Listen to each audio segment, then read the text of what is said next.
सभी सेल में होता है। पहली चीज जो इम्पोर्टेंट है वो क्या है कि सेल मेम्ब्रेन और लिविंग सेल में देखने को मिलता है। ठीक है, मोस्ट इम्पोर्टेंट लाइन है एंड ऑल लिविंग सेल, सभी लिविंग सेल में क्या मिलेगा, सेल मेम्ब्रेन देखने को मिलेगा। और सेल मेम्ब्रेन का जो किस चीज की बनी होती है, लिपिड और प्रोटीन। जितनी भी सेल मेम्ब्रेन होती है वो लगभग क्या होती है, सेम होती है। ठीक है, सभी में क्या मिलेगा देखने को, लिपिड और प्रोटीन। लेकिन परसेंटेज डिफर कर सकता है, परसेंटेज डिफर करेगा। हमारी बॉडी में जितनी सेल है सारी सेल एक जैसी नहीं है, सभी में जो सेल मेम्ब्रेन है उसमें लिपिड प्रोटीन सब में है, लेकिन रेशियो क्या है, अलग है। ठीक है, और ये चीज देखिए सभी में सेल मेम्ब्रेन है और किसका बना है, लिपिड प्लस प्रोटीन का बना होता है। लिपिड और प्रोटीन का बना सेल मेम्ब्रेन होगा। ठीक है, एक चीज ना लिखना है बट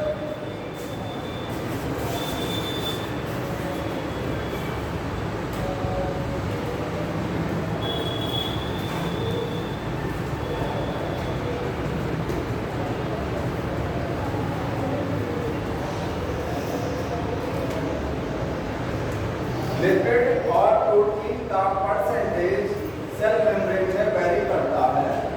ठीक है, आपकी बुक में जो दिया हुआ है परसेंटेज वो आरबीसी का दिया है। पूछा जाएगा आरबीसी जो होती है रेड ब्लड सेल, उसमें कितने परसेंट में लिपिड है और कितने परसेंट में क्या है, प्रोटीन है। तो लिपिड कितने परसेंट में है, 40% में, और 52 यही है ना, इसमें क्या है, प्रोटीन्स है, और ये क्या है, लिपिड है। कैसे याद रखेंगे, कभी कभी कंफ्यूजन हो जाता है कौन सा 40% वाला है कौन सा 52 है। इतना तो ध्यान रहेगा कि ये चीज क्या है, 40% में और 52 में है। तो ध्यान रखिए, इसको लर्न करने का तरीका क्या है, लिपिड को कैसे लिखते हैं, इस तरीके से, यही तो है लिपिड। ठीक है, इसमें आप ये इस तरीके से कर सकते हो, तो वो बन गया कोर ना, बन गया कोर। इस तरीके से ध्यान रहेगा कि हेल्थ का इस तरीके से कर देंगे तो कोर बन जाएगा, और कोर क्या हो गया, 40% लिपिड। अदरवाइज कंफ्यूजन हो जाता है, समझ में आ रहा है।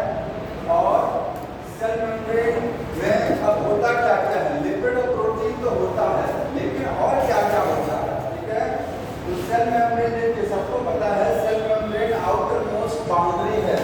एनिमल सेल में सबसे बाहर सेल मेम्ब्रेन मिलेगा क्योंकि सेल वॉल नहीं है, और जहाँ सेल वॉल होती है वहाँ cell wall outermost boundary मानी जाती है। तो एक तरीके से कह सकते हैं क्या है, प्रोटेक्टिव लेयर है। सेल मेम्ब्रेन क्या होती है, प्रोटेक्टिव लेयर। इसके और भी नाम होते हैं, इसको और क्या बोलते हैं, प्लाज्मा मेम्ब्रेन, प्लाज्मा मेम्ब्रेन बोलते हैं। ठीक है, या प्लाज्मा लेमा बोला जाता है, और क्या बोलते हैं, प्लाज्मा लेमा, प्लाज्मा मेम्ब्रेन या प्लाज्मा लेमा या सेल मेम्ब्रेन। ठीक है, अब किस चीज का सेल मेम्ब्रेन बना होता है वो देखना है हमको। तो सेल मेम्ब्रेन में देखिए आपको सेल मेम्ब्रेन में क्या मिलेगा, लिपिड्स मिलेंगे देखने को। ठीक है, पूछा जाता है लिपिड क्या होता है, थोड़ा सा समझ लीजिए। लिपिड पता है सभी को क्या है, इधर देखिए, लिपिड में दो चीजें होती हैं, fatty acid plus glycerol. Fatty acid plus glycerol को मिला के क्या बोलते हैं, लिपिड। फैटी एसिड बायोलॉजी में पढ़ते हैं चीज को, फैटी एसिड प्लस ग्लिसरॉल मिला करके क्या बनता है, लिपिड। ठीक है, डायग्राम लिपिड का सेल मेम्ब्रेन में कैसे बनाते हैं, इस तरीके से ये लिपिड का डायग्राम है। एक लिपिड में कितनी, एक लिपिड में आपको दो फैटी एसिड की चेन मिलेगा। ये जो आपको नीचे चेन दिखाई दे रहा है, ये टेल की तरीके से, पूंछ की तरीके से, ये क्या है, फैटी एसिड। कितना फैटी एसिड का चेन होता है, दो चेन होती है। ठीक है, दो चेन क्या है, फैटी एसिड की, और ये सर्कल क्या है, ये ग्लिसरॉल हो गया। ठीक, इसको क्या बोलते हैं, हेड। ये क्या है, हेड है, और ये क्या है, टेल है।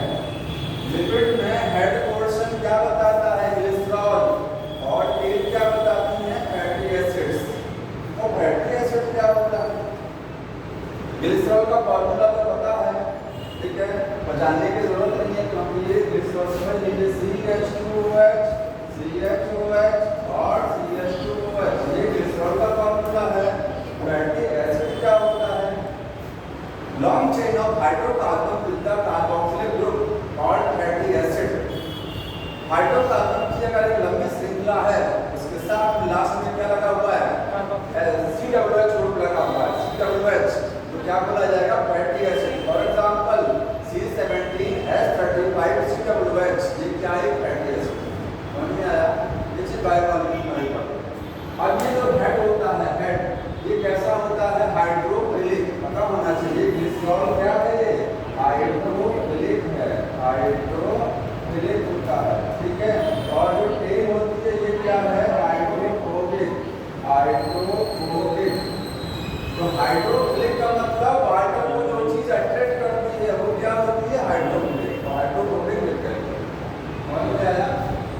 तो लिपिड समझ में आ गया। अब लिपिड में कौन सा लिपिड होता है, तो फॉस्फोलिपिड, ध्यान रखिए। मोस्ट कॉमन लिपिड जो सेल मेम्ब्रेन में मिलता है कौन सा है, फॉस्फोलिपिड। लिखेंगे फॉस्फोलिपिड। याद रखिए क्वेश्चन आता है कि सेल मेम्ब्रेन में कौन सा लिपिड देखने को मिलता है, फॉस्फोलिपिड। उसमें से भी उसका नाम बताइए कि फॉस्फोलिपिड का नाम, फॉस्फोलिपिड बहुत सारे, तो लेसिथिन, कौन सा, लेसिथिन होता है। एग्जांपल क्या है फॉस्फोलिपिड का, एग्जांपल है लेसिथिन। ये मोस्ट कॉमन लिपिड है जो सेल मेम्ब्रेन में मिलते हैं। और कौन सा मिलेगा, कोलेस्ट्रॉल। इसके अलावा और कौन सा मिलेगा, फॉस्फोलिपिड तो मिलता ही है, साथ में एक और होता है कोलेस्ट्रॉल, ठीक है, समझ में आया। तो इस लिपिड का काम क्या होता है, ये आगे समझ में आएगा। लेकिन कोलेस्ट्रॉल का काम यहाँ बता देते हैं। कोलेस्ट्रॉल क्या करता है, जैसे देखिए, जैसे ये आपका सेल मेम्ब्रेन का डायग्राम सबने 9th क्लास से पढ़ते हुए चले आ रहे हैं, इस तरीके से सेल मेम्ब्रेन का डायग्राम होता है। ये सेल मेम्ब्रेन में तो मजबूती, थोड़ा सा इलास्टिक तो है सेल मेम्ब्रेन, लेकिन उसको मजबूती कौन देता है, तो कोलेस्ट्रॉल जगह स्टेबिलिटी देता है। सेल मेम्ब्रेन को स्टेबिलिटी कौन प्रोवाइड कराता है, कोलेस्ट्रॉल। कैसे, देखिए, इधर देख लीजिए, यहाँ पर ये जो है आपका ये लिपिड देख रहे हैं ना, लिपिड के बीच बीच में यहाँ क्या नजर आता है, कोलेस्ट्रॉल। ये देखिए, ये कोलेस्ट्रॉल है, नहीं समझ में आता है, यहाँ बना लीजिएगा, ये लिपिड है। लिपिड मैंने आपको बता दिया, ये क्या है, लिपिड है, ठीक है। और लिपिड कोलेस्ट्रॉल भी है, तो कोलेस्ट्रॉल कहाँ होगा, between the fatty acid chain, fatty acid chain के बीच में मिलेगा। ये क्या है, कोलेस्ट्रॉल, ठीक है। कोलेस्ट्रॉल हो गया, इसका काम क्या होता है, लिखिएगा, stability, stability to cell membrane. ये सेल मेम्ब्रेन को क्या देता है, स्टेबिलिटी देता, इंपॉर्टेंट है, ठीक है। ये भी इंपॉर्टेंट था कि फॉस्फोलिपिड होता है इसमें, ठीक। लिपिड मिक्स हो गया। और क्या देखने को मिलता है सेल मेम्ब्रेन में, और आपको देखने को मिलेगा प्रोटीन्स। प्रोटीन सभी बताएंगे आगे डिटेल में। और क्या देखने को मिलता है, वो लेके कार्बोहाइड्रेट, कार्बोहाइड्रेट देखने को मिलते हैं। कार्बोहाइड्रेट कहाँ देखने को मिलेगा, ये डायग्राम आप देख रहे हैं, ये सेल मेम्ब्रेन का क्रॉस सेक्शन है। ये इसमें ये जो आपका स्काई ब्लू कलर से बना है, ये क्या है, ग्लिसरॉल का हेड। यहाँ पर टेल दिखाई गई है, प्रोटीन, ये रेड कलर की प्रोटीन है, मतलब प्रोटीन और लिपिड कहाँ है, इसके अंदर भरा हुआ है। ऊपर जो ये धागे की तरीके से निकला है, ये क्या है, ये धागे की तरीके से निकला हुआ है, ये सब क्या है, रेड लाइन, यही कार्बोहाइड्रेट के मॉलिक्यूल हैं। समझ में आया, कार्बोहाइड्रेट के मॉलिक्यूल यहाँ पर निकले हुए। तो कार्बोहाइड्रेट ध्यान रखिए, ये आपको लिपिड के मतलब सेल मेम्ब्रेन से अटैच मिलेगा। कार्बोहाइड्रेट में कौन सा होता है, तो ग्लाइकोलिपिड और ग्लाइको, देखिए इसको आगे समझिए, इसको लिखने जानिए कार्बोहाइड्रेट, ठीक है। आउटर मेम्ब्रेन के साथ लगा देगा। अगली चीज क्या है, प्रोटीन। अगली क्या होता है, प्रोटीन। तो सेल मेम्ब्रेन में क्या देखने को मिलता है, प्रोटीन्स भी देखने को मिलती है। अब हमको समझना है कि प्रोटीन कितने टाइप के होते हैं। तो देखिए यहाँ पर प्रोटीन कितनी होती है, दो, एक्सट्रिंसिक प्रोटीन, एक्सट्रिंसिक, और दूसरा होता है इंट्रिंसिक। समझ में आया। अभी मैं डायग्राम बनाऊंगा आगे।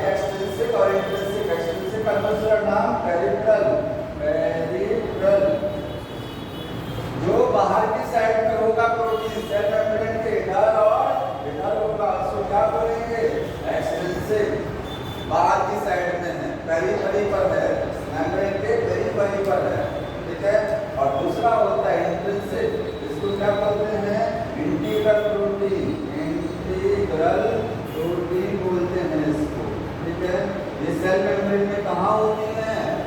अंदर होती हैं। अब इनके टाइप हो सकते हैं, इनके टाइप क्या हो सकते हैं? चैनल प्रोटीन, चैनल, या फिर इसको क्या बोलते हैं? Carrier protein. चैनल प्रोटीन भी हो सकती है और कैरियर। और दूसरा हो सकता है पंप। दूसरी प्रोटीन पंप से हो सकती है, पंप। तो ये प्रोटीन हो गया। अब इस प्रोटीन को थोड़ा सा डायग्राम के फॉर्म में देख लीजिए कैसे लगा होता है ये प्रोटीन।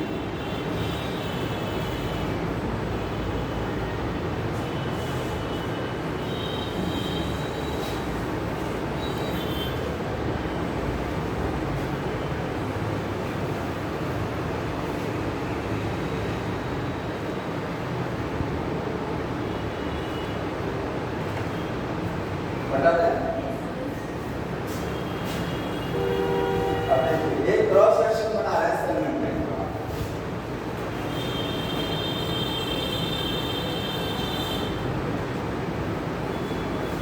सेल मेम्ब्रेन का मॉडल पहले जो है जब माइक्रोस्कोप की स्टार्टिंग की 2 लाइनें लिखी गई है बुक में कि जब माइक्रोस्कोप डिस्कवर हुआ, कौन सा वाला इलेक्ट्रॉन माइक्रोस्कोप, तब जाकर के सेल मेम्ब्रेन की डिटेल स्टडी को पता लगाएगा कैसे सेल मेम्ब्रेन अंदर से होगा। ठीक है, पहले साइंटिस्ट क्या मानते थे? अर्लियर, मैं लिख रहा हूँ अर्लियर, शुरुआत में साइंटिस्ट मानते थे कि सेल मेम्ब्रेन ऐसी होती है जैसे सैंडविच होता है। सैंडविच जानते हैं? तो सैंडविच के अंदर कुछ भरा होता है, बाहर 2 लेयर होती है, ऊपर नीचे, उसके बीच में मटेरियल भरा होता है। तो ये मानते थे कि अर्लियर क्या है? सेल मेम्ब्रेन जो है वो क्या है? सैंडविच लाइक है। और उसमें होता क्या था? उसमें मानते थे कि बाहर क्या है? प्रोटीन की 2 लेयर है, प्रोटीन की 2 लेयर बाहर, बीच में लिपिड सैंडविच है। बीच में क्या है? लिपिड है, उसकी प्रोटीन की लेयर के बीच में सैंडविच है। देखिए इस तरीके से यहाँ पर ये लिपिड हो गया।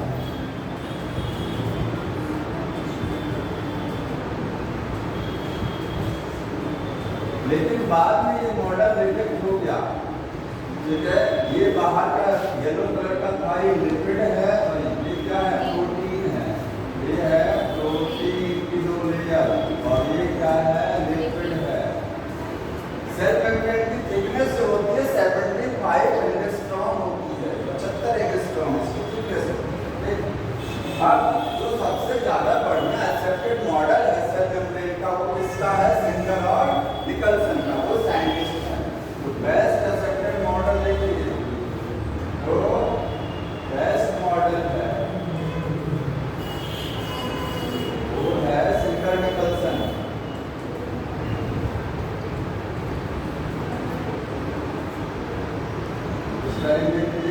Nicolson, CHOLSON, Nicolson. ठीक है, इन्होंने कौन सा मॉडल दिया? Fluid mosaic model. Fluid mosaic model.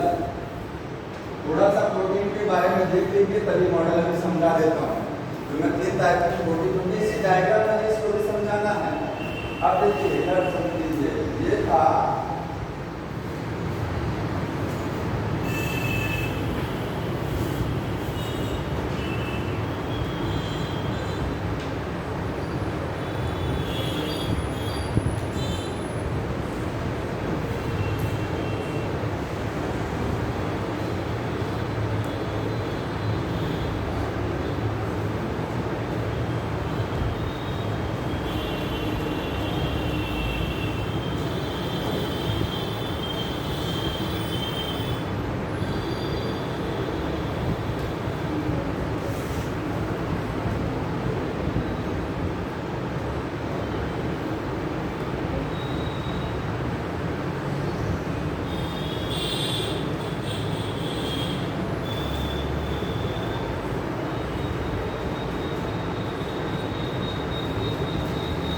Cell membrane का एक स्ट्रक्चर है, इसमें सारी प्रोटीन समझ लीजिए।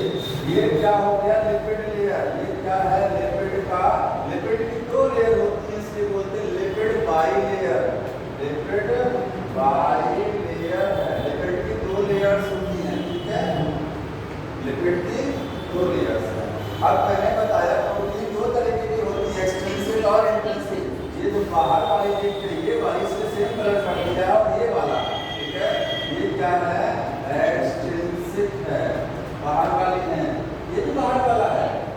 है, मतलब ये आपका ये जानते हैं डायग्राम कहाँ से लाया गया है, ये इस तरीके से है। सेल मेम्ब्रेन ये होती है, ऐसे होती है, इसको काटा गया तो जो सिंगल लाइन दिखाई दे रही है, उस सिंगल लाइन का ये अंदर का स्ट्रक्चर दिख रहा है, उस लाइन का कट सेक्शन ये दिख रहा है आपको, ठीक है। तो ये मतलब इसके इस साइड में होगा पेरिफेरल और इसके इस साइड में भी क्या होगा, पेरिफेरल, दोनों साइड में पेरिफेरल होगा। ये सब क्या है, पेरिफेरल।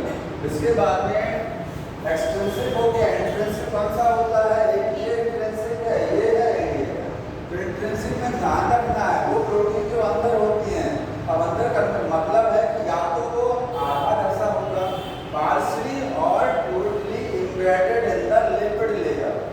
जो इंट्रिंसिक प्रोटीन होती है या तो वो इस लिपिड की लेयर में आधा धसा होगा, जैसे ये धसा हुआ आधा और ये आधा धसा है, और या तो पूरा धसा हो सकता है, टोटली इम्बेडेड, कुछ भी हो सकता है। ये लाइन ध्यान रखेंगे कि जो इंट्रिंसिक होती हैं, इंट्रिंसिक प्रोटीन्स वो क्या है, पार्शियली और टोटली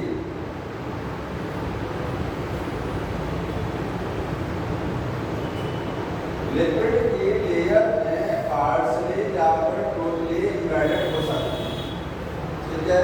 कौन सी वाली, इंट्रिंसिक या इंटीग्रल।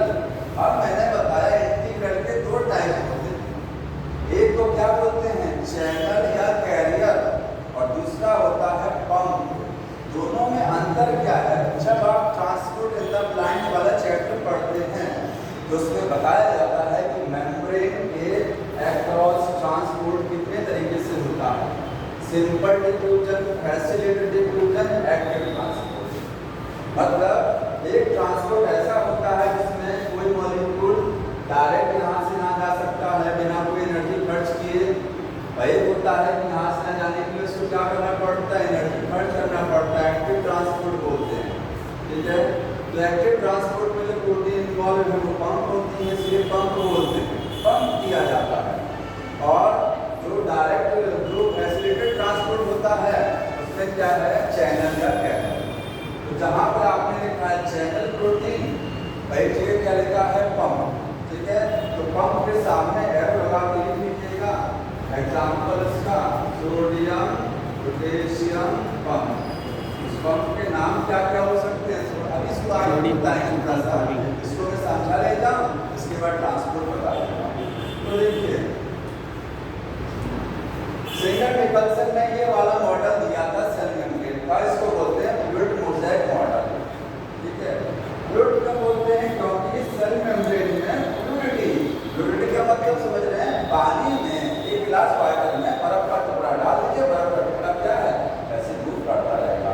तो आप पानी को क्या समझिए, लिपिड समझिए, ठीक है। लिपिड क्या है, वाटर समझ लीजिए, और इसमें प्रोटीन है वो बर्फ के टुकड़े मान लीजिए। जैसे बर्फ के टुकड़े, ये प्रोटीन फिक्स नहीं होता है, सेल मेम्ब्रेन में प्रोटीन फिक्स नहीं है, इधर से उधर घूम रहा होता है, समझ गया। तो फ्लूइड का मतलब क्या है, लिपिड से है, क्या है, लिपिड है। और मोज़ेक का मतलब होता है प्रोटीन। फर्श में जब मोज़ेक लगता है तो कहीं कहीं मोज़ेक लगता है ना, वो प्रोटीन समझ लीजिए, और जिस सीमेंट में वो लगाया जाता है वो क्या है, लिपिड हो गया, ठीक। तो फ्लूइड हो गया यहाँ पर लिपिड, और ये क्या हो गया, प्रोटीन। मतलब प्रोटीन जो है लिपिड में मोज़ेक की तरीके से लगा होता है, जैसे मोज़ेक लगा, जब आप इसको ऊपर से देखेंगे ना, ऊपर से, तो आपको ऊपर से क्या दिखाई देगा, ये दिखाई देगा, ये ऐसे लगेगा कि इसमें कहीं पर क्या लगा दिया है, ठीक है, मोज़ेक के तरीके से। तो ये हो गया फ्लूइड मोज़ेक मॉडल। अब एक चीज और समझना है, इसमें जो लिपिड होता है, ठीक है। अब पेज पलट लीजिए बुक में, तो लेफ्ट साइड में लिखा हुआ है कि सेल मेम्ब्रेन में जो ये लिपिड हैं, लिपिड कैसे होते हैं, quasi fluid in nature, quasi fluid in nature, ये इंपॉर्टेंट है। लिपिड कैसा होता है, quasi fluid in nature. Quasi fluid का मतलब होता है ना सेमी फ्लूइड, जेल, जेल समझते हैं ना, एक होता है वाटर लिक्विड, एक होता है सॉलिड, एक होता है बीच वाला ना, लिक्विड पूरी तरीके से ना सॉलिड है, जेल लाइक। तो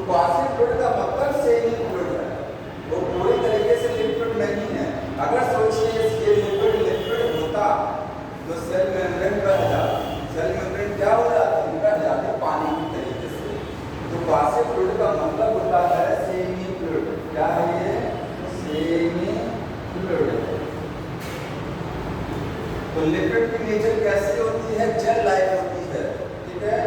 क्वासी फ्लूइड नेचर का होता है क्या चीज? Lipid.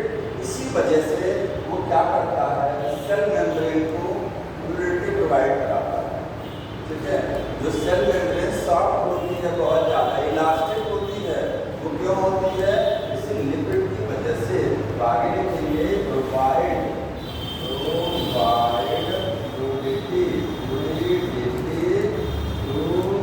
Cell membrane. Lipid cell membrane को फ्लूइडिटी देता है क्योंकि ये जेल लाइक होता है, ठीक है।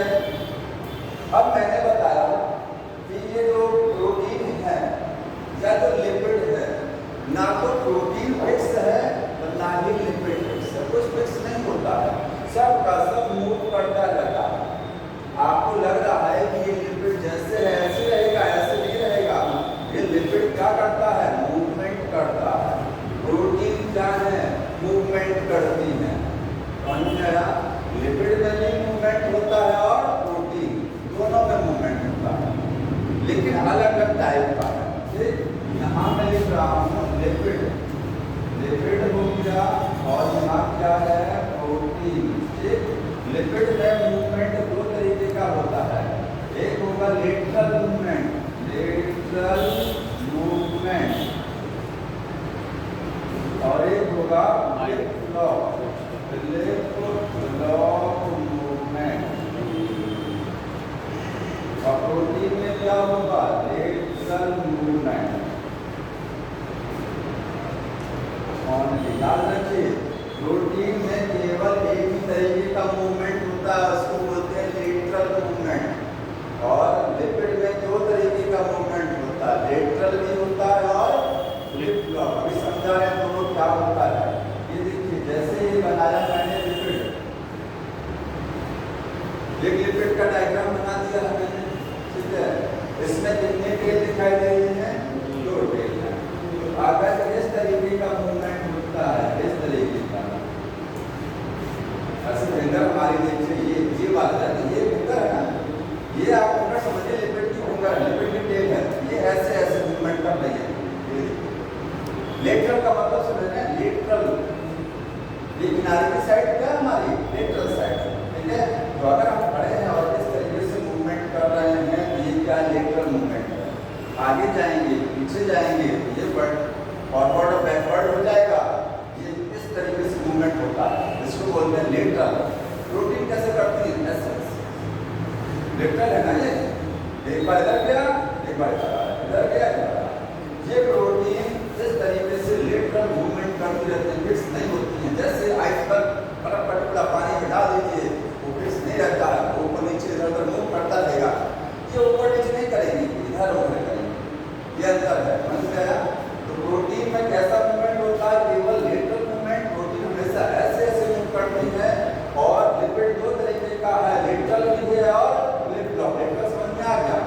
लिप लॉक में कैसा है देखिए, ये इस तरीके से है तो पूरा ये ऐसे हो जाएगा, ये ऐसे ऐसे समझिए, मतलब ये उल्टा हो जाएगा। आप डायरेक्शन बनाओगे देखिए इस तरीके का, हेड नीचे आ गया, टेल ऊपर चला गया, हेड नीचे आ गया, टेल ऊपर चला गया, ये है लिप लॉक मूवमेंट। डायरेक्शन बना दिया है, इसको लिखिएगा लेटरल है, ये क्या है? लेटरल मूवमेंट, और ये वाला था लिप लॉक, ठीक है। टेल ऊपर चल जाएगी, हेड नीचे आ जाएगा। अब एक चीज समझ में बताइए, प्रोटीन में लेटरल मूवमेंट क्यों होता है? इसी वजह से ये लाइन लिखा हुआ है, अगर ये लिपिड की लेयर सोचिए हार्ड होती तो क्या प्रोटीन ऐसे ऐसे मूव कर जाती? नहीं करता मूवमेंट ना। प्रोटीन जो मूव कर रही है वो क्यों कर रही है? क्योंकि प्रोटीन जहाँ है, जहाँ धसा हुआ है वो जेल है, हार्ड नहीं है। अगर लिपिड हार्ड होता तो प्रोटीन मूव नहीं करता, लिपिड खुद मूव करता है, इसमें खुद का मूवमेंट हो रहा है। तो क्वासी नेचर की वजह से प्रोटीन में क्या होता है? लेटरल मूवमेंट होता है। लाइन खींचिएगा, यही लाइन मेंशन किया गया है, ठीक है। तो दो तरीके का ये मूवमेंट हो गया। अब आगे के पैराग्राफ में और क्या बताया गया है? उसमें बताया गया है कि वो पैसिव ट्रांसपोर्ट क्या होता है, तो समझ लीजिए, ठीक है। तो अब बताइए आप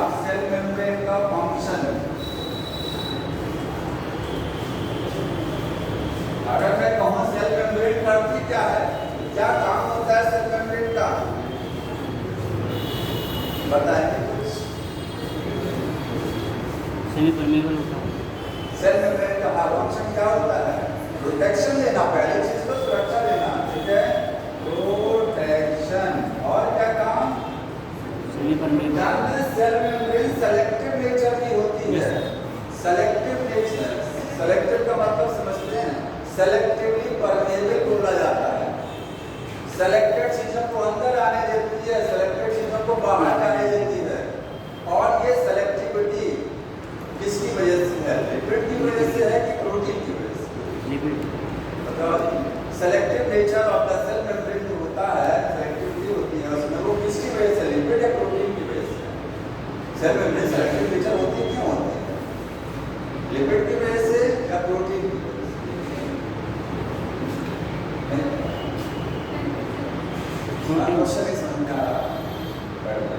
जैसे ये दरवाजा खुला है और वहाँ गार्ड खड़ा कर दिया जाए, बोल दिया जाए ऐसा है कि पर्टिकुलर लोगों को अंदर आने दीजिएगा, पर्टिकुलर लोग अंदर से बाहर जाए, सबके सब ना अंदर आ जाए। सेलेक्टेड लोग चीजें बाहर से अंदर आती हैं, सेल मेम्ब्रेन की होती है ना, सेल मेम्ब्रेन में बाहर से अंदर कुछ आता है, आता है, ठीक है, नहीं आता है। पानी की जड़ें जो होती हैं, पौधों की जड़ें मिट्टी में जब मिनरल्स को खींचती हैं, तो क्या सारे मिनरल किसके अंदर चले जाते हैं? सेलेक्टेड जाते हैं, ठीक है।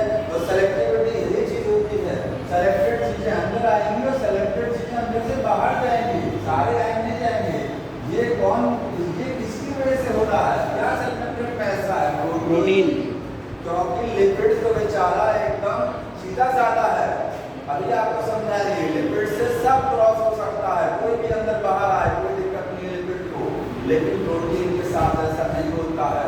प्रोटीन चुन चुन करके मटीरियल को बाहर से अंदर भेजता है।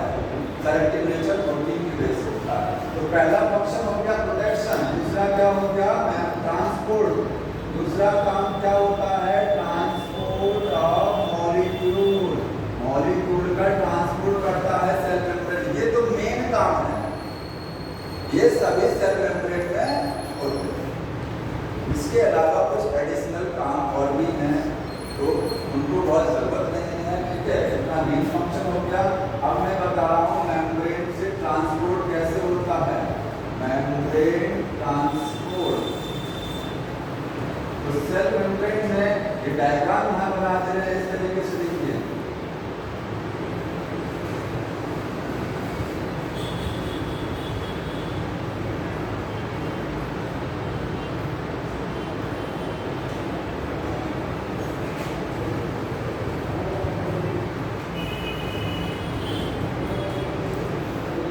मैंने इसमें बाहर वाला प्रोटीन नहीं बनाया है, कोई मतलब नहीं है, जो मेन है उसको समझाना है। ये लिपिड की लेयर है, ये क्या है? दो तरीके का प्रोटीन। मैं इसको लिख रहा हूँ, ये क्या है? चैनल है। ये क्या है? Channel protein. और ये क्या है? पंप हो गया, ठीक है। चैनल में अंदर जगह होती जाने के लिए पंप क्या है? ये पंप प्रोटीन। अब मेम्ब्रेन ट्रांसपोर्ट तीन तरीके के है। पहला क्या है? Simple diffusion. सिंपल डिफ्यूजन होता है। सिंपल डिफ्यूजन का मतलब कोई भी चीज जानते हैं पढ़े होंगे कि हाई कंसंट्रेशन से लो की तरफ अपने यहाँ जा सकती है, पता है ना? हाई कंसंट्रेशन से लो की तरफ कोई भी मॉलिक्यूल मूव कर रहा है, ठीक है। ये क्या है? Simple diffusion. साधारण डिफ्यूजन है, कोई एनर्जी नहीं खर्च हो रहा है। ये कहाँ से होता है? लिपिड लेयर से। जो आप लिपिड लेयर देख रहे हैं, इस लेयर से कौन सा ट्रांसपोर्ट होता है? इससे आपका होता है सिंपल डिफ्यूजन। लिपिड लेयर से जो, आप बताइए लिपिड लेयर से क्या ट्रांसपोर्ट हुआ? लिपिड अंदर से कैसा है? फैट नेचर का, क्योंकि तेल है ना अंदर। फैट कैसा है? हाइड्रोफिलिक, वाटर अट्रैक्ट करेगा। तेल जो है इसमें, वो तेल है हाइड्रोफोबिक। और हाइड्रोफोबिक चीजें वाटर को क्या करती हैं? रिपेल करती हैं, मतलब पानी अंदर नहीं घुस सकता है, इसके थ्रू पानी का ट्रांसपोर्ट नहीं हो सकता। कोई भी हाइड्रोफिलिक चीज जो पानी को अट्रैक्ट करती है, वो यहाँ से यहाँ नहीं जा सकती। हाइड्रोफोबिक जाएगा। ऑयल नेचर का, गैसीय जो तेल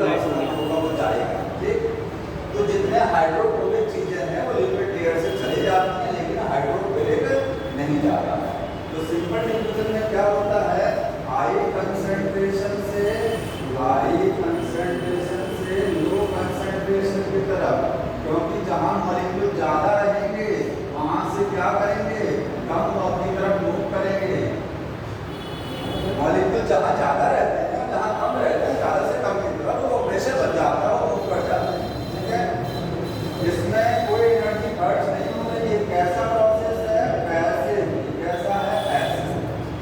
भाई बॉल ऊपर से नीचे आ रही है, कोई एनर्जी नहीं खर्च हो रही, अपने आप आ रही है। भाई फ्लो आ रहा है, नीचे से फेंकना पड़ेगा तो एनर्जी खर्च करना पड़ेगा। ठीक है, लेकिन ध्यान रखना है लिक्विड से केवल और केवल हाइड्रोफोबिक चीजें जा रही हैं। तो सिंपल डिफ्यूजन किससे होता है, लिक्विड लेयर से होगा, और किस चीज का होगा, हाइड्रोफोबिक। हाइड्रोफोबिक मटेरियल हो जाएगा। अब हाइड्रोफोबिक में कोई वो नहीं है कि हाई वाला हाइड्रोफोबिक नहीं, वो वाला नहीं, कोई भी जा सकता है। जो चीज लिक्विड में सॉल्युबल है वो सारी की सारी यहाँ से जा सकती है, उसमें कोई रोक टोक नहीं है, कोई सेलेक्टिविटी नहीं है, वरना कोई भी जा सकता है, लिक्विड में सॉल्युबल होना चाहिए। ये सिंपल डिफ्यूजन होता है। अगला कौन सा है, एसिलेटेड। दूसरा जो पढ़ते हैं वो है एसिलेटेड डिफ्यूजन। एसिलेटेड डिफ्यूजन,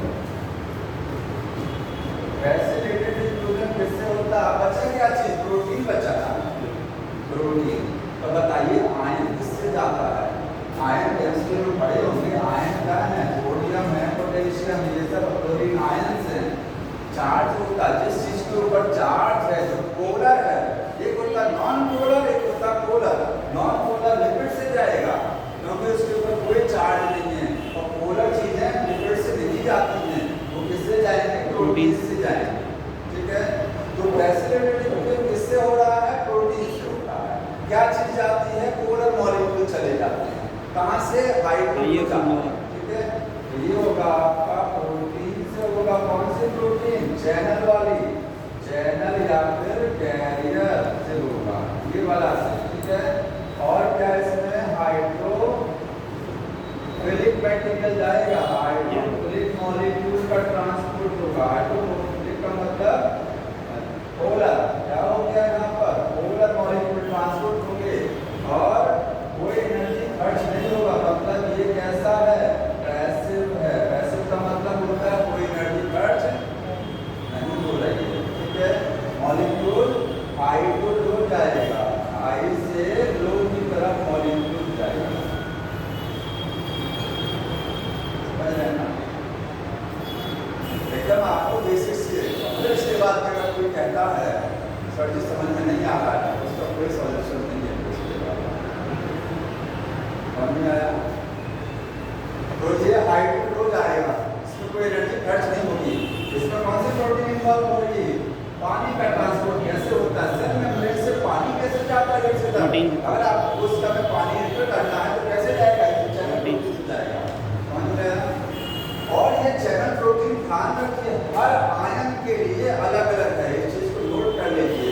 जितनी प्रोटीन्स हैं सारी प्रोटीन अलग अलग मॉलिक्यूल को ट्रांसपोर्ट कराती हैं। एक प्रोटीन से सारे मॉलिक्यूल ट्रांसपोर्ट नहीं हो सकते, भले वो पोलर।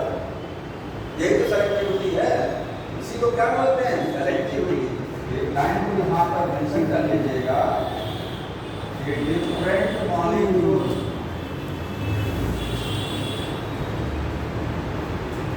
कैसे, पोलर वाले की बात हो रही है, ट्रांसपोर्ट बाय डिफरेंट प्रोटीन। एक ही प्रोटीन सभी को ट्रांसपोर्ट नहीं कराएगा। पानी के लिए प्रोटीन अलग है, सोडियम के लिए प्रोटीन अलग लगी हुई है। अब तीसरा जो बुक में दिया गया है वो कौन सा है, एक्टिव ट्रांसपोर्ट। ये लिखा है एक्टिव का मतलब नाम से लग रहा है एक्टिव गैस में एनर्जी खर्च होगा। ये कैसा है, एनर्जी खर्च। मॉलिक्यूल कहाँ से कहाँ जाएगा, नीचे से ऊपर। तो बताओ, अगर सोचिए यहाँ मॉलिक्यूल कितने हैं, 10 हैं, और यहाँ कितने हैं, 5 हैं। अंदर 5 है, बाहर 10 हैं, और अंदर से बाहर ले जाना है। जाना कहाँ से कहाँ चाहिए, बाहर जाना है, अंदर का मतलब बाहर से अंदर ग्रेडियंट बनेगा। लेकिन अगर अंदर से बाहर जबरदस्ती निकालना है तो एनर्जी देना पड़ेगा प्रोटीन को, और क्या बोलेंगे? पंप। पंप पंप प्रोटीन होगी पंप प्रोटीन का नाम होगा क्योंकि पंप किया जा रहा है, एनर्जी ये करके पंप किया जा रहा है। सर जी इस पे थ्योरी भी था, इस पे एक थ्योरी है सोडियम पोटेशियम पंप थ्योरी, क्या कर रहे हो? इस पे एक थ्योरी है सोडियम पोटेशियम पंप थ्योरी। नहीं, हाँ सोडियम पोटेशियम पंप है, वो जो बुक में लिखा गया है कि सोडियम पोटेशियम पंप प्रोटीन का नाम है, वो सोडियम और पोटेशियम को ट्रांसपोर्ट कराता है, ठीक है। तो एक्टिव ट्रांसपोर्ट क्या है? एक्टिव प्रोसेस है और मॉलिक्यूल क्या है? दो आई की तरफ जाएंगे, इससे जाएंगे पंप की मदद से, पंप प्रोटीन। बुक में लिखा गया है सोडियम पोटेशियम पंप। ये हो गया सेल मेम्ब्रेन के बारे में, ठीक है। एक चीज और छोटा है, लेफ्ट पेज पर सेकंड पैराग्राफ लिखा गया है, उसमें ये बताया गया है कि सेल मेम्ब्रेन मैंने बताया फ्लूइड नेचर की, फ्लूइड नेचर किसकी वजह से होती है? फ्लूइड नेचर की, बताइए फ्लूइड नेचर क्यों है सेल मेम्ब्रेन? लिपिड की वजह से। तो उसका फायदा क्या है? सेल मेम्ब्रेन जेल लाइक है, उसका वो फायदा रहता है कि नहीं है? क्या फायदा मिलता है? अगर सेल मेम्ब्रेन फ्लूइड नेचर की है तो कोई मकसद है इसका, तो मकसद ने 3-4 लाइन में समझाया है, तो देखो देखिएगा। एडवांटेज ऑफ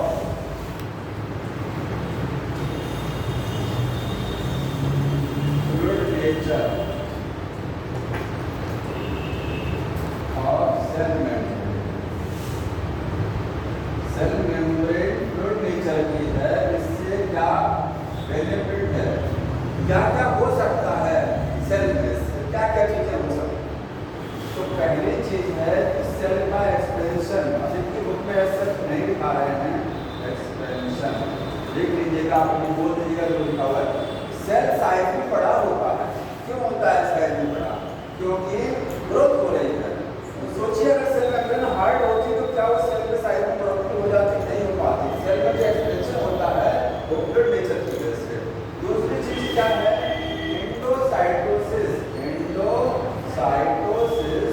और एक्टोसाइटोसिस जो होती है सबको बताना है। अमीबा भोजन को ग्रहण करता है अंतर्ग्रहण प्रोसेस के द्वारा। एंडोसाइटोसिस का मतलब फूड को अंदर ले जाना, एक्टोसाइटोसिस में बाहर भेज देना बिना पचा हुआ भोजन। जैसे कोई भी सेल है, ये यहाँ भोजन है, अगर क्या करती है इसकी सेल मेम्ब्रेन अंदर के साइड में, अंदर की साइड में फंस गया तो जेल लाएंगे तभी तो अंदर हो गया। हार्ड होते तो कैसे हो जाता है? फ्लूइड नेचर की है, ये मटेरियल यहाँ इसको बोलते हैं एंडोसाइटोसिस। बाहर जाना है तो मटेरियल तो इस तरीके से होगा, एंडोसाइटोसिस में चली जाएगी तो क्या हो जाएगा? एक्टोसाइटोसिस। अगला बता दीजिए, पढ़ के कुछ लिखा हुआ है सेल जंक्शन। तो सेल जंक्शन जो बनता है, सेल जंक्शन, इंटरसेलुलर का मतलब दो सेल के बीच का जो जंक्शन है वो किसकी वजह से बनता है? सेल मेम्ब्रेन की वजह से बनता है, ठीक है। जैसे एनिमल सेल में आपने पढ़ा था टाइट जंक्शन, वो सब गैप जंक्शन पड़े ना दो सेल, और यहाँ प्लाज्मोडेस्माटा प्लांट सेल में होता है उसकी तरीके से। तो दो सेल के बीच का जो कनेक्शन है, ये सेल है और एक सेल ये है, ठीक है। ये दो सेल हो जाता है। अब दो सेल के बीच में कनेक्शन अगर बनाना है तो उस कनेक्शन को क्या करेंगे? इंट्रासेलुलर ये भी सब पाया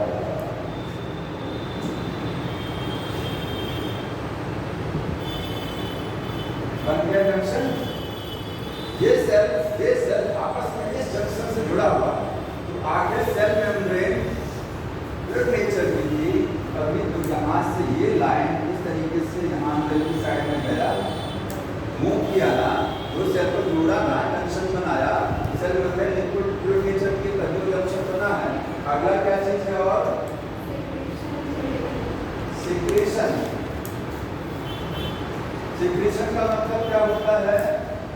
श्रावण, ठीक है। सेल से प्रोडक्ट को बाहर रिलीज कराना होता है सिक्रेशन। और कुछ लिखा हुआ है? Cell division. सेल डिवीजन जानते हैं इसी की वजह से, बताइए कोई कैसे है?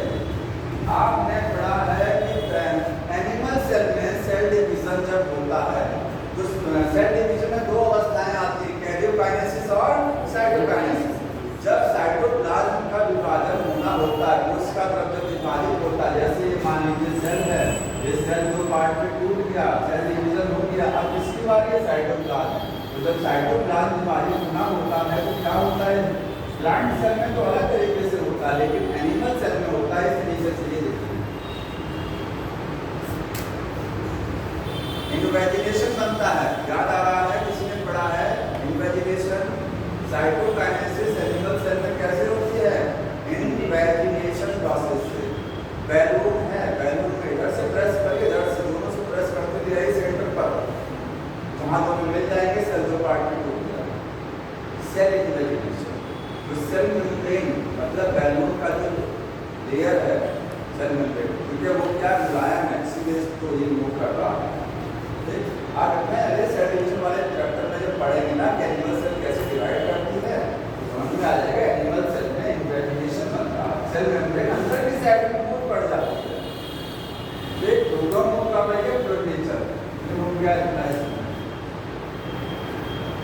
अगली चीज क्या है, सेल वॉल। तो सेल मेम्ब्रेन कंप्लीट हो गया, अगला है इसमें वो पढ़ना है हमको सेल वॉल।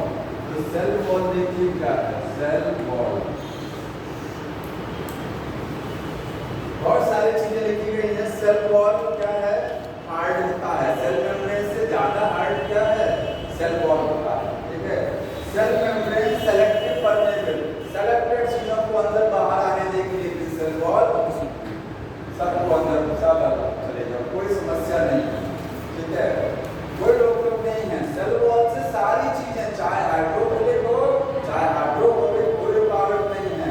तो लिखेंगे परमेबल, परमेबल और ऑल मटेरियल, सारे मटेरियल के लिए क्या है, ये फुल्ली परमेबल है।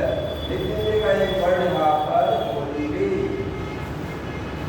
पूरी तरीके से परमेबल है, ठीक है। जबकि सेल मेम्ब्रेन क्या चीज सेमी परमेबल, सेलेक्टिवली परमेबल। आगे चीज सेल वॉल क्या करती है, प्रोटेक्टिव नेचर में होती है, प्रोटेक्टिव नेचर की, ठीक है। सेल वॉल जो होती है, सेल वॉल बनती कैसे, कोई बताएगा कि सेल वॉल सेल में कहाँ से बनती आती है? जब सेल मेम्ब्रेन कौन बनाता है, जब आप पढ़ेंगे एंडोप्लाज्मिक रेटिकुलम, बताया जाएगा कि एंडोप्लाज्मिक रेटिकुलम सेल मेम्ब्रेन बनाता है, और सेल वॉल कौन बनाता है? Golgi body. गोल्गी बॉडी का जब फंक्शन पढ़िए वहाँ लिखा होगा cell wall material synthesis. Golgi body का जब आप काम पढ़ेंगे उसमें लिखा है कि सेल वॉल के मटेरियल बनाता है। तो सेल वॉल की जो सिंथेसिस होती है, सिंथेसिस वो किससे होती है, गोल्गी बॉडी, ठीक है। सेल वॉल कितने टाइप की होती है, दो तरीके की सेल वॉल मिलेगा, होता टोटल तीन है। Primary cell wall, primary cell wall, ठीक है, प्राइमरी सेल वॉल, और दूसरा कौन सा है, सेकेंडरी सेल वॉल, ठीक। और एक तीसरा भी होता है, उसको बोलते हैं टर्शियरी सेल वॉल। बुक में दो दिया हुआ है, जनरली दो ही होता है, टर्शियरी केवल जिम्नोस्पर्म में होता है, और करने के कहाँ है, ओनली इन जिम्नोस्पर्म, केवल आपको जिम्नोस्पर्म में देखने को मिलेगा, ठीक। आप देखिए इस तरीके से मैं डायग्राम बना दे रहा हूँ यहाँ पर, बताइए ये कौन सा सेल वॉल है। ये मैंने एक सेल का डायग्राम बताया, ये प्राइमरी सेल वॉल है, प्राइमरी का मतलब है पहली cell wall, main cell wall, ठीक है। ये है प्राइमरी सेल वॉल, समझ में आया?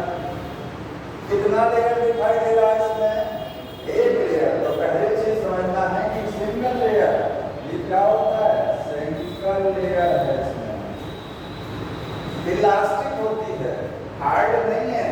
मेरिस्टेमेटिक टिश्यू में कौन सी सेल वॉल, प्राइमरी। पैरेन्काइमा में कौन सी, प्राइमरी। पॉलीकाइमा में कॉर्नर्स पर सेकेंडरी है, स्क्लेरेंकाइमा में सब तरफ सेकेंडरी है। प्राइमरी तो है ही है, प्राइमरी तो रहता ही है, साथ में सेकेंडरी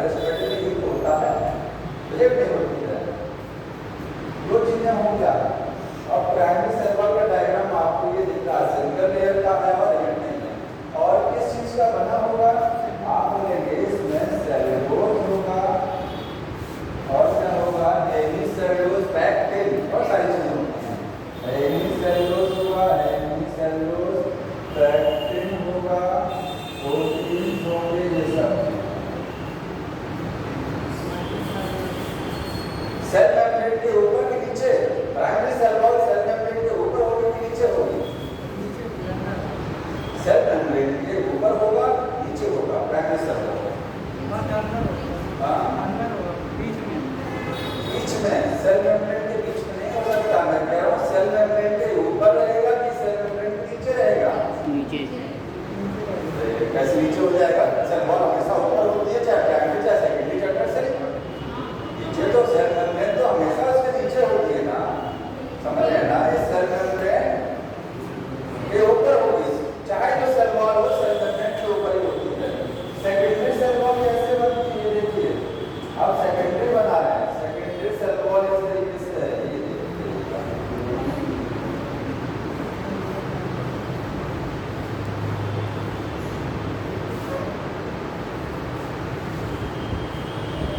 डायग्राम से लग रहा है इसमें। ये क्या है? S1, ये क्या है? S2 और ये क्या है? S3। जेड वाला होगी S1 S2, ठीक? ये S1 S2 S3 हो गया। तो सेकेंडरी सेल वॉल में पहली चीज क्या दिखनी है? Multi layer. आपको कई लेयर दिख रहा है? कितनी लेयर है? 3 लेयर यहाँ दिख रही है, तो ये मल्टी लेयर है।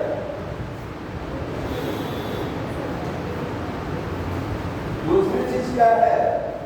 रेडियल होता है, टफ होता है। परमानेंट टिश्यू में यही होता है सेकेंडरी सेल वॉल, ठीक है? रेडियल है। ये चीज का क्या होगा? लिग्निन और सिग्नलिन। कहाँ मिलेगा? परमानेंट टिश्यू में, ठीक है? परमानेंट टिश्यू में। टर्शियरी सेल वॉल केवल जिम्नोस्पर्म है। और ध्यान रखिए सेकेंडरी सेल वॉल प्राइमरी के नीचे होती है, भी नोट कर लीजिएगा। बिलो द प्राइमरी, ये कहाँ होगा? Below primary. मतलब सेल वॉल की जो सिंथेसिस होती है, सेल वॉल जो बनता है वो हमेशा नीचे बनता है, अंदर से बन के निकलता है और नीचे की तरफ चिपकता जाता है। इसमें लगाना हो तो अंदर लगाना, सेकेंडरी अंदर होगा, बाहर नहीं होता। प्राइमरी है बाहर, अंदर सेकेंडरी बना, टर्शियरी और अंदर बनेगा, क्योंकि बनने वाला जो मटेरियल बनता है वो तो अंदर ही बनता है, ठीक है? ये 3 तरीके का सेल वॉल हो गया।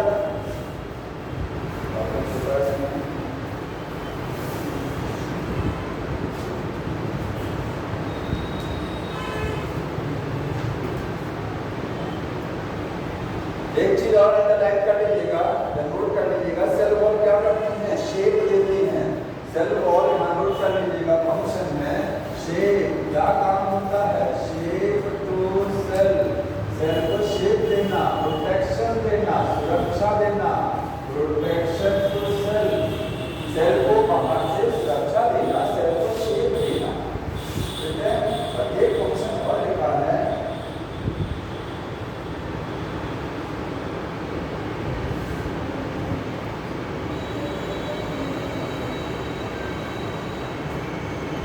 Cell to cell interaction. Recording लीजिएगा, सेल टू सेल इंटरेक्शन, ठीक है? सेल टू सेल, एक सेल का दूसरी सेल से इंटरेक्शन जो होगा वो सेल वॉल की मदद से होगा। अब एक चीज और बची हुई है सेल वॉल में, वो क्या है? प्लांट की सेल वॉल किस चीज की बनी होती है? एलगी की सेल वॉल किसकी है? वो देख लीजिए। तो देखिए सेल वॉल जो है, सेल वॉल ये प्लांट में अगर है, ये बहुत आता है एग्जाम में। प्लांट की सेल वॉल किस चीज की बनी होती है? होता है सेलुलोज हो गया, हेमीसेलुलोज और एक्टिन और क्या है? प्रोटीन। यही चीज आपको नहीं पता है, प्रोटीन यही बोलेंगे, बाकी चीजें पता है, प्रोटीन भूल जाएंगे। प्रोटीन ये होता है, ध्यान रखिएगा। और प्लांट के बाद किसका सेल वॉल क्या हुआ है? एलगी का। तो एलगी की सेल वॉल में थोड़ा सा कुछ चीजें अलग होती हैं। क्या होता है अलग? सेलुलोज हो गया, सेलुलोज। इसके बाद हेमीसेलुलोज दिया हुआ है, नहीं है ना? कैरेक्टर्स मैनेस, ये सब लिखा क्या होगा? कैरेक्टर्स मैनेस हो गया। और सर्टेन मिनरल्स लाइक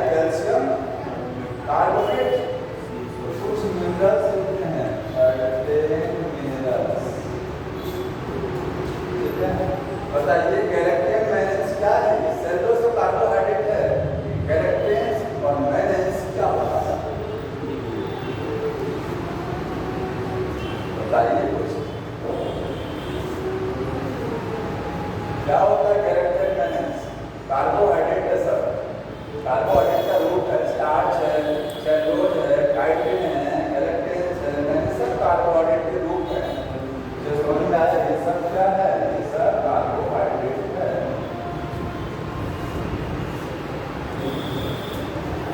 और कुछ तो ये नहीं पता आपको कार्बोहाइड्रेट क्या होता है, क्यों?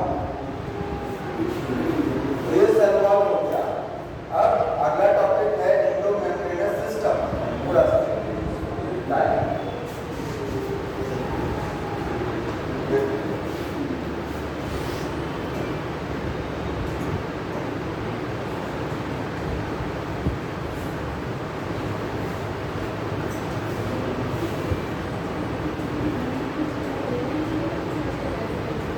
एंडोमेम्ब्रेनस सिस्टम का मतलब ये बताएगा क्या होता है। सेल में मेम्ब्रेन का बना हुआ बहुत सारा हिस्सा होता है, क्लोरोप्लास्ट, माइटोकॉन्ड्रिया, एंडोप्लाज्मिक रेटिकुलम, बहुत सारे कोशिकाएं ऐसे होते हैं जिनके ऊपर क्या चढ़ी होती है? मेम्ब्रेन। ठीक है, तो एंडो का मतलब क्या है? यहाँ पर सेल में साइटोप्लाज्म के दो हिस्से होते हैं। जैसे ये आपका सेल हो गया, साइटोप्लाज्म का मतलब कोशिका द्रव, इसके दो हिस्से। ये कोशिका द्रव का जो हिस्सा अंदर की साइड में है इसको क्या बोलते हैं? एंडोप्लाज्म। ये है एंडोप्लाज्म और ये क्या है? एक्सोप्लाज्म। समझ रहे ना? कोशिका द्रव के कितने हिस्से? दो। कोशिका द्रव का वो हिस्सा जो बाहर की साइड में है वो एक्सोप्लाज्म, जो अंदर की साइड में है वो एंडोप्लाज्म। ठीक है, तो अंतःप्रदावी जल का एंडोप्लाज्मिक रेटिकुलम और क्या चीज? इसके अलावा और क्या होता है? एंडोप्लाज्मिक रेटिकुलम, गोल्गी बॉडी और लाइसोसोम और वैक्यूल्स, ये चार चीजें ऐसी हैं जो आपस में एंडोमेम्ब्रेनस सिस्टम बनाती हैं। ठीक है, मतलब ये आपको कहाँ देखने को मिलेंगे? ये चार कोशिकाओं का ग्रुप है, इसमें चार कोशिकाएं होती हैं। क्या चीजें होती हैं इसमें? कोर, सेल और ठीक है, कहाँ देखने को मिलेगा? अंदर एंडोप्लाज्म में, इसीलिए इसको एंडो वर्ड यूज किया गया है। एंडो का मतलब होता है यहाँ पर एंडोप्लाज्म में। कहाँ है वो? एंडोप्लाज्म में। मेम्ब्रेनस का मतलब मेम्ब्रेन बाउंड है, मेम्ब्रेन बाउंड है।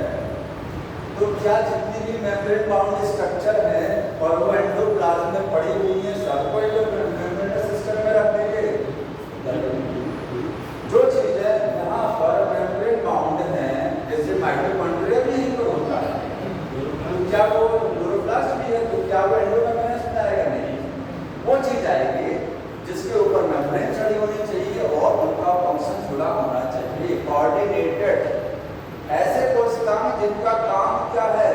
एक दूसरे से जुड़ा होता है, फंक्शन जुड़े होते हैं, ऐसे कोशिकाओं के समूह को क्या बोलते हैं? Endomembranous system. ठीक है, यहाँ ये क्या है? Cell organelles.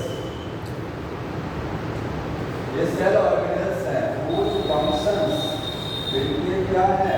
Functions are coordinated है, जुड़े हुए हैं, एंड मेम्ब्रेन बाउंड है। वो सेल ऑर्गेनेल क्या है? मेम्ब्रेन बाउंड भी होना चाहिए। राइबोसोम मेम्ब्रेन बाउंड नहीं होता है। तो कौन कौन से सेल ऑर्गेनेल पढ़ते हैं इसमें? चार होते हैं, एंडोप्लाज्मिक रेटिकुलम है, दूसरा क्या है? गोल्गी बॉडी है और तीसरा है वैक्यूल्स और चौथा है लाइसोसोम। है लाइसोसोम तीसरा नहीं लिखा, क्यों? कहीं पर भी लिख दीजिए। तो चार होते हैं ये क्या चीज? तो क्लास का टाइम बेटा अब तो ओवर हो गया है। अच्छा अच्छा, तो देखिएगा ये चार क्या है? एंडोमेम्ब्रेनस सिस्टम में आएंगे। इनके फंक्शन क्या है? कोऑर्डिनेट। कैसे कोऑर्डिनेट होता है उसका? एंडोप्लाज्मिक रेटिकुलम जो कुछ बनाएगा उसका मॉडिफिकेशन, उसका मेकअप कौन करेगा? मेकअप समझते हैं? थोड़ा चेंज कर देना। जो चीज यहाँ बनेगी उसका फिनिशिंग फाइनल टच कौन देगा? गोल्गी बॉडी देती है। ठीक, वैक्यूल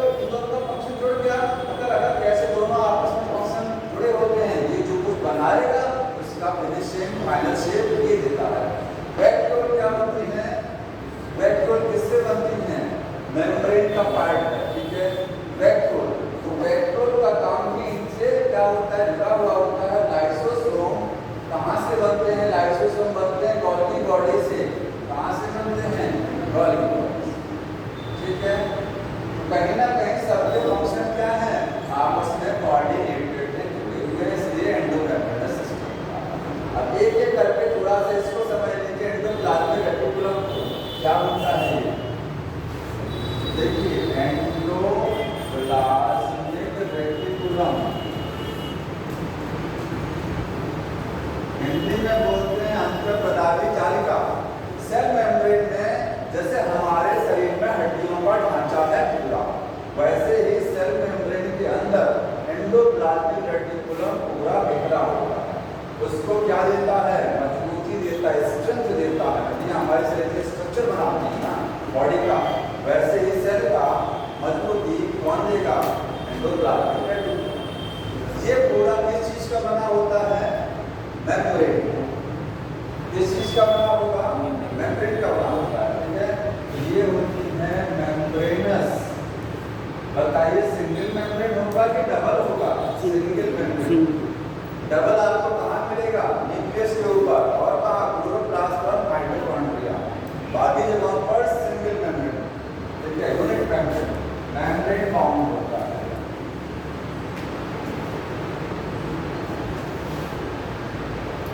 मेम्ब्रेन बाउंड स्ट्रक्चर। और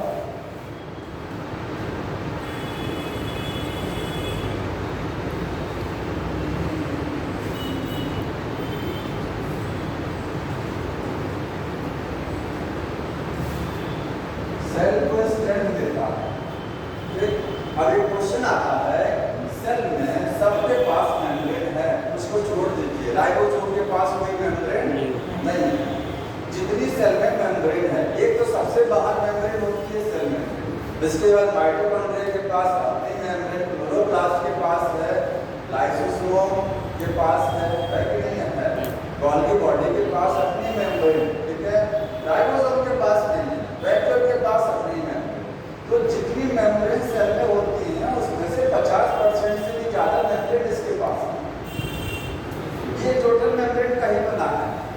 टोटल किस चीज का बना है, पूरा सेल में बिखरा हुआ हर जगह। तो more than 50% of the membranes included in the कहाँ, एंडोप्लाज्मिक रेटिकुलम में होती है, इंक्लूड होती है, ठीक है। लिख लीजिएगा कि मोर देन 50%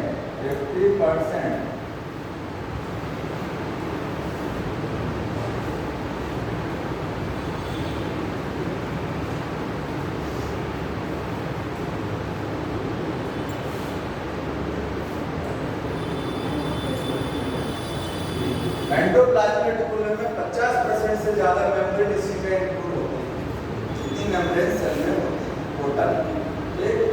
अब एंडोप्लाज्मिक रेटिकुलम के कितने टाइप होते हैं, तो इसके दो टाइप देखने को मिलते हैं। पहला कौन सा है, RER, और दूसरा है SER। एक चीज और समझना है, एंडोप्लाज्मिक रेटिकुलम सेल को दो हिस्सों में डिवाइड करता है, सेल के कोशिका तत्व। जैसे अगर मैं डायग्राम यहाँ बनाया मैंने, ये क्या है, न्यूक्लियस है, और ये यहाँ पर क्या है, का एंडोप्लाज्मिक रेटिकुलम हो गया। ये एंडोप्लाज्मिक रेटिकुलम सेल के साइटोप्लाज्म को दो हिस्सों में डिवाइड करता है। जो सेल का साइटोप्लाज्म बाहर है उसको बोलते हैं एक्स्ट्रा ल्यूमिनल साइटोप्लाज्म, और जो सेल का साइटोप्लाज्म एंडोप्लाज्मिक रेटिकुलम के अंदर है। क्योंकि अगर सोचिए मैं यहाँ पर अगर ये पाइप बना दूँ, पाइप मैंने बना दिया, पाइप लाइक स्ट्रक्चर बनाते हैं, तो इस पाइप लाइक स्ट्रक्चर के अंदर भी तो साइटोप्लाज्म होगा कि नहीं होगा, होगा। इसके अंदर भी साइटोप्लाज्म होगा, और साइटोप्लाज्म का कुछ हिस्सा कहाँ है, बाहर। तो ल्यूमेन का मतलब समझते हैं, ल्यूमेन स्पेस। ल्यूमेन क्या होता है, स्पेस होता है, खाली जगह। तो एंडोप्लाज्मिक रेटिकुलम के अंदर जो खाली जगह है उसको बोलते हैं ल्यूमेन। जो साइटोप्लाज्म उसमें भी भरा होगा और साइटोप्लाज्म बाहर भी है। तो एंडोप्लाज्मिक रेटिकुलम ने कोशिका को दो हिस्सों में डिवाइड कर दिया। इंट्राल्यूमिनल साइटोप्लाज्म, साइटोप्लाज्म का वो हिस्सा जो ल्यूमेन के अंदर है, और एक्स्ट्राल्यूमिनल का मतलब बाहर, ठीक है। यहाँ पर इस चीज को लाइन को नोट कर लीजिएगा। एंडोप्लाज्मिक रेटिकुलम क्या करता है, डिवाइड करता है, डिवाइड साइटोप्लाज्म दो हिस्सों में डिवाइड करता है।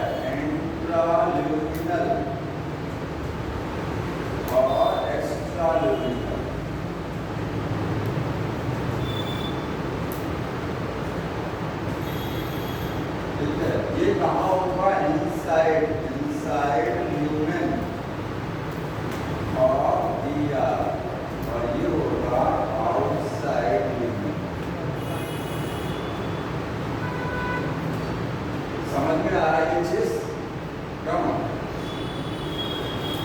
साइटोप्लाज्म को दो हिस्सों में डिवाइड कर दिया, इंट्राल्यूमिनल और एक्सट्राल्यूमिनल। ठीक है, ये साइटोप्लाज्म बाहर रहेगा, कुछ उसके अंदर रहेगा, अंदर वाले को क्या बोलेंगे?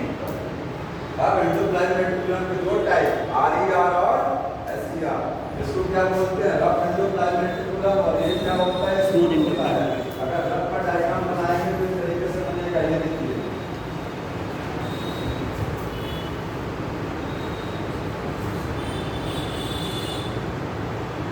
रफ वाला कहाँ होता है? न्यूक्लियस के पास में, ध्यान रखिएगा। न्यूक्लियस से जस्ट सटा हुआ एंडोप्लाज्मिक रेटिकुलम जो है वो रफ है। तो पहली चीज ये क्या है? एट न्यूक्लियस कहाँ मिलेगा? ये न्यूक्लियर मेम्ब्रेन पर मिलेगा। ठीक है, न्यूक्लियर मेम्ब्रेन के साथ जुड़ा रहता है। कौन सा वाला? रफ वाला। ठीक है, दूसरी चीज पर क्या होते हैं? Contain ribosome. इस पर क्या मिलेगा? राइबोसोम। रफ को रफ क्यों बोलते हैं? बिकॉज इसकी सरफेस पर क्या है? राइबोसोम खुरदरा सरफेस है। इसकी सतह पर दानेदार संरचनाएं हैं, उनको क्या बोलते हैं? राइबोसोम। ठीक, क्या काम करता है ये? प्रोटीन की सिंथेसिस करता है, प्रोटीन बनाएगा। समझ में आया? और एसईआर क्या करेगा? एसईआर कहाँ होता है? Away from the nucleus, nucleus से दूर होगा, और आप बोलेंगे इसके पास में जो आरईआर है इसके इधर होगा। ठीक है, तो इस पर राइबोसोम क्या है? राइबोसोम एब्सेंट होगा, नहीं होता है, और ये लिपिड की सिंथेसिस करता है। ये चीजें तो बहुत पहले से पढ़ते चले आए हैं। इसमें एक चीज ये समझना जरूरी है आपको। क्या चीज? कि एंडोप्लाज्मिक रेटिकुलम के तीन हिस्से होते हैं। कितने पार्ट हैं? तीन पार्ट। सिस्टर्नी, और क्या है? ट्यूब्यूल, और क्या है? वेजाइकल्स। पता है सबको? अगर इसको आपको ये नहीं समझ में आता है एंडोप्लाज्मिक रेटिकुलम, तो ऐसे समझ लीजिए जैसे सेल एक कमरा हो गया। सेल, ठीक है, सेल होती है इस तरीके से। सेल में जो साड़ी की जो प्लेट बनती है वैसे से बनाते हैं, इस तरीके से नहीं होंगे, बनाते हैं ना? तो उसी तरीके से ये एंडोप्लाज्मिक रेटिकुलम पूरी सेल में क्या है? बिखरा हुआ है, इस तरीके से। अगर मैं इस पेपर को देखिए, ये आपके पास इस तरीके से पन्ना है, इस पन्ने को कई बार ऐसे फोल्ड कर दीजिए, जैसे को इसको कई बार इसको ये देखिए फोल्ड कर दिया ना, ऐसे प्लेट बनती है। इस तरीके से फोल्ड कर दिया मैंने, ये बन गया क्या? बहुत सारा से फोल्डिंग रहता है, इसके अंदर खाली जगह दिखाई दे रही है, दिख रहा है ना? यही ल्यूमेन है, यही क्या है? ल्यूमेन है। तो जो साइटोप्लाज्म अंदर होगा वो इंट्राल्यूमिनल, बाहर की साइड में एक्सट्राल्यूमिनल। इसका जो मेन पार्ट होता है जो इस तरीके से फोल्ड किया है, ये फोल्डिंग हुई है, इसको बोलते हैं सिस्टर्नी। मतलब एंडोप्लाज्मिक रेटिकुलम का मुख्य हिस्सा क्या है? सिस्टर्नी। तीन पार्ट में होता है सिस्टर्नी। तो आप लोग डायग्राम को पढ़ते हैं वो इस तरीके से देखिए, यहाँ पर भी मैं यही समझा दूँ, ये आपको ये बना है प्लेट नुमा दिखाई दे रहा होगा, ये इस तरीके से फोल्ड किया गया है ना। ठीक है, इसमें ये क्या है? सिस्टर्नी है। बगल में ये ट्यूब लाइक है, मतलब कुछ एंडोप्लाज्मिक रेटिकुलम ऐसा होता है देखने में जो ट्यूब लाइक होता है, जैसे पाइप, पानी का जो पाइप होता है, देखिए पाइप की तरीके से दिखाई दे रहा है ना ट्यूब लाइक। और ये ट्यूब लाइक नहीं, ये चपटा है, ये फ्लैट है, और ये क्या है? ट्यूब लाइक है। और तीसरा कहाँ गया? एक पार्ट इसका और होता है वेजाइकल। ठीक है, तो वेजाइकल ऐसे होता है कि अब यहाँ पर ये बनाया मैंने न्यूक्लियस।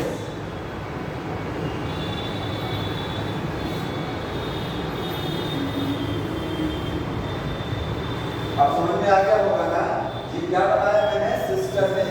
तो एंडोप्लाज्मिक रेटिकुलम के कितने पार्ट्स? तीन पार्ट होते हैं। ये पहला पार्ट कौन सा हो गया? सिस्टर्नी।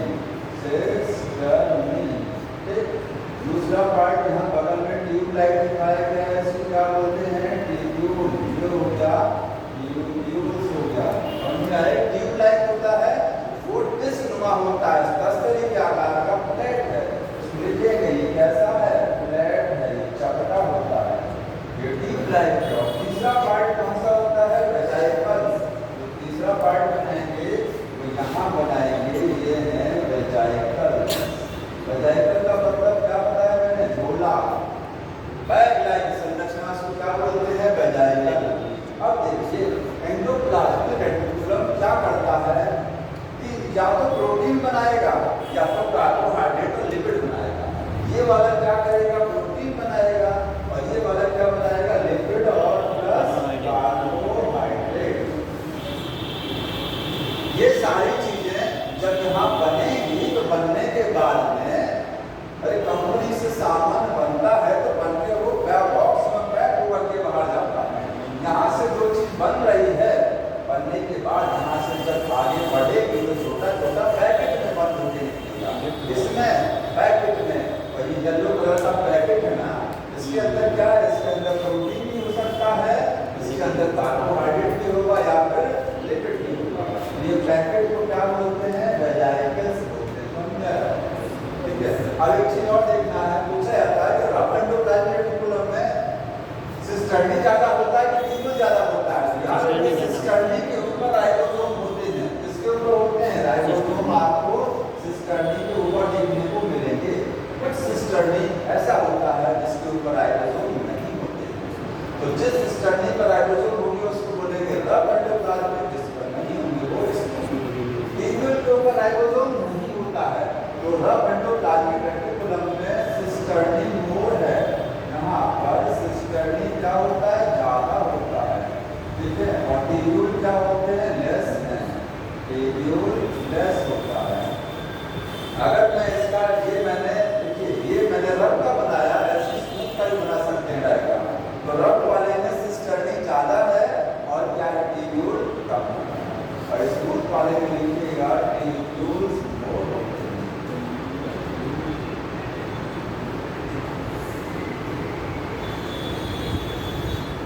बाकी वेजाइकल्स दोनों में होगा। क्या समस्या है, कोई दिक्कत नहीं। टाइम ओवर हो रहा है, ये खत्म नहीं हो रहा, फिनिश हो रहा है। तो ये आपका एंडोप्लाज्मिक रेटिकुलम हो गया रफ